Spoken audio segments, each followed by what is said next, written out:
Being a student हम सभी की कंप्लेन रहती है कि यार जब पढ़ने बैठते हैं ना तो फोकस नहीं कर पाते, कंसंट्रेशन नहीं रहती है। 5 मिनट पढ़ रहे, 10 मिनट पढ़ रहे हैं, फिर मोबाइल उठा लिया, इंस्टाग्राम रील स्क्रॉल कर ली या गेम खेल लिया, बीजीएमआई खेल लिया, तो फोकस नहीं रह पा रहा पढ़ाई में।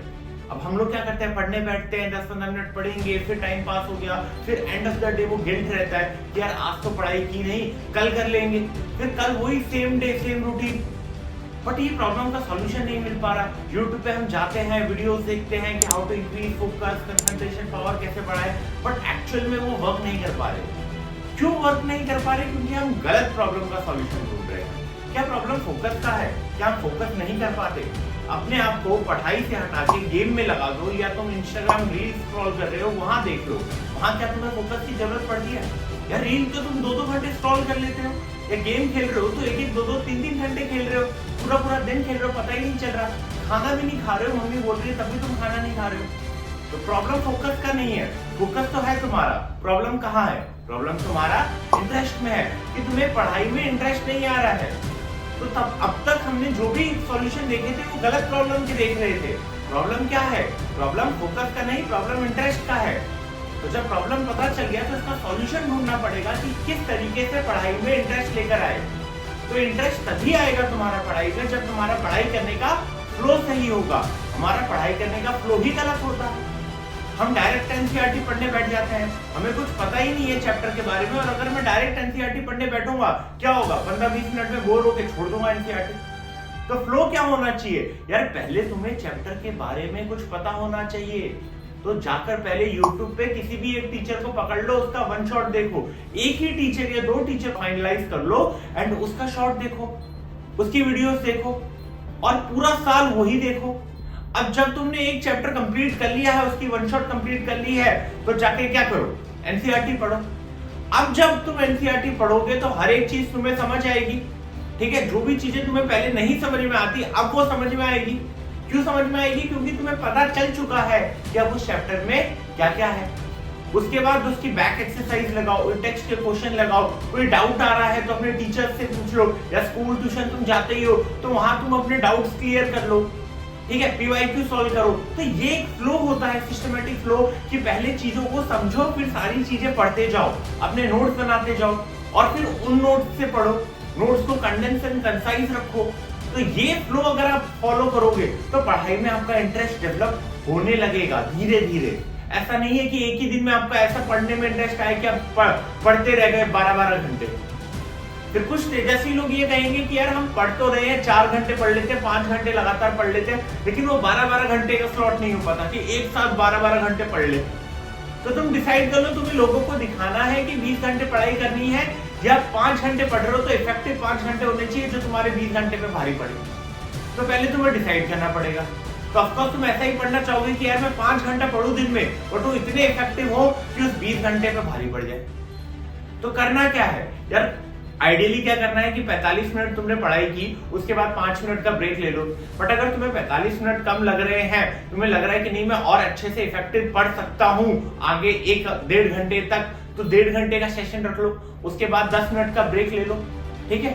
तो इस तरीके से अगर आप पढ़ोगे तो एक दिन में लंबे टाइम तक तुम पढ़ सकते हो और इफेक्टिव स्टडी होगी।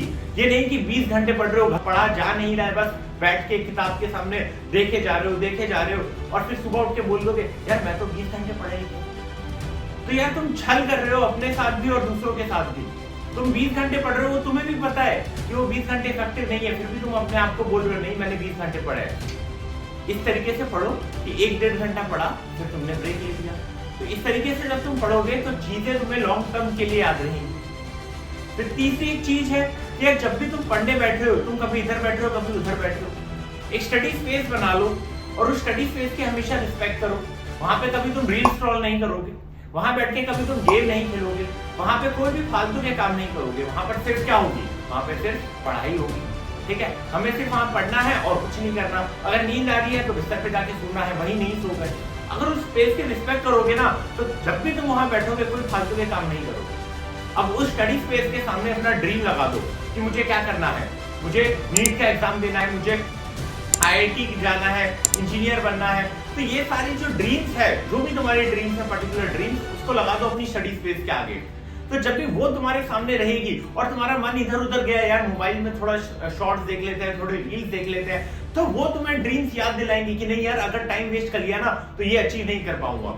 एक्चुअल में ये सारी चीजें हम गोल डिसाइड करते तो हैं, बट जैसे जैसे टाइम बीतता जाता है ना, ये गोल क्या होते जाते हैं, ब्लर होते जाते हैं, इसकी इमेज ब्लर होती जाती है, इसलिए हमें याद ही नहीं रहता हमें क्या करना रहता है।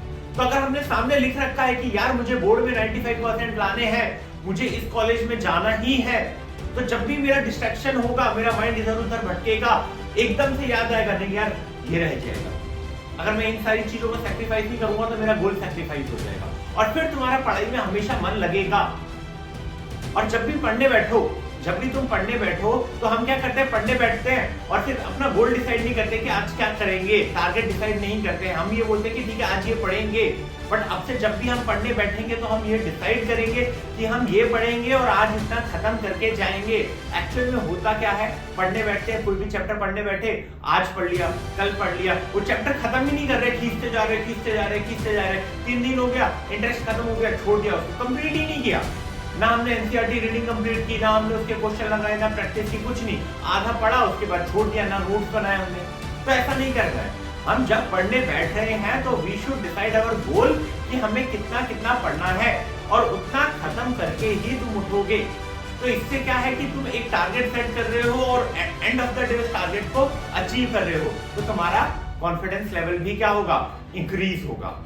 और हमेशा अपने आप को ऐसा ट्रेन कर लो। देखो हम क्या करते हैं, प्रोक्रेस्टिनेट करते हैं कि कल कर लेंगे, परसों कर लेंगे, अरे आज छोड़ना है एग्जाम, अरे हो जाएगा ये तो, इसको बाद में कर लेंगे। ऐसे करके चीजों को क्या करते हैं, टालते रहते हैं। तो चीजों को टालना नहीं है, हमें अपने आप को इस तरीके से ट्रेन करना है, अपने माइंड को इस तरीके से ट्रिक करना है कि यार कल ही मेरा एग्जाम है, और इसी तरीके से पढ़ना है कि जो चैप्टर तुम पढ़ रहे हो वो कल एग्जाम में जाकर लिखना है, उसी तरीके से उसे प्रैक्टिस करनी है। हर दिन जो तुम पढ़ाई कर रहे हो इस तरीके से पढ़ो कि अगले दिन जाकर तुम्हें तुम्हारा फाइनल एग्जाम देना है, जो तुम्हारे गोल के करीब लेके जाएगा तुम्हें। तो इस तरीके से जब तुम पढ़ोगे तो एकदम फोकस रह के पढ़ोगे, कहीं भी इधर उधर ध्यान नहीं जाएगा तुम्हारा। अब एक और चीज है जो लॉन्ग टर्म में तुम्हें बहुत हेल्प देगी, तुम्हारी हेल्थ। हमेशा अपनी हेल्थ पे ध्यान रखो। देखिए हम क्या करते हैं, प्रिपरेशन कर रहे होते हैं, एक साल प्रिपरेशन में लगते हैं, ठीक है, तो हम पूरे साल अपनी हेल्थ पे ध्यान नहीं देते। अब एंड ऑफ द ईयर जब एग्जाम देने आते हैं तो हेल्थ खराब हो जाती है, ये बीच में खराब हो गई हेल्थ, तो प्रिपरेशन में 7-10 दिन का गैप आ गया, फिर वो हेल्थ से रिकवरी में टाइम लग रहा है। तो हमेशा अपनी हेल्थ पे ध्यान रखो। एक अच्छा डाइट खाना है, ठीक है, हो सके तो दिन में 30 मिनट 40 मिनट एक्सरसाइज कर ली, अब थोड़ा मेडिटेशन कर लिया, तो उससे माइंड क्या है, काम रहेगा।